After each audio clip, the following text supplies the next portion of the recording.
భారత మాజీ ప్రధాని మన్మోహన్ సింగ్ మరణం దేశానికి తీరని లోటని మార్నింగ్ వాకర్స్ పేర్కొన్నారు.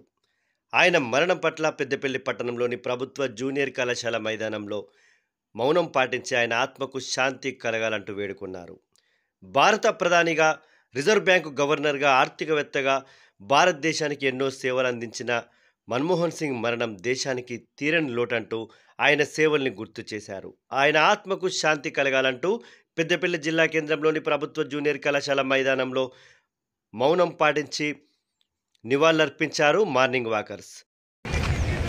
ప్రముఖ ఆర్థికవేత్త, చాలా రోజులు రిజర్వ్ బ్యాంక్ గవర్నర్గా పనిచేసి భారతదేశానికి ఎన్నో సంస్కరణలు తీసుకొచ్చిన, 10 సంవత్సరాల పాటు ప్రధానమంత్రిగా పనిచేసిన మన్మోహన్ సింగ్ గారు రాత్రి మనల్ని వదిలి వెళ్ళిపోవడం మనకెంతో బాధాకరమైన విషయం. ఆయన లోటు దేశానికి తీరనిది. ఈ సందర్భంగా మనం వాకర్స్ తరఫున 1 నిమిషం మౌనం పాటించి తన మృతికి సంతాపం. 1 2 3 అనండి. 1 2 3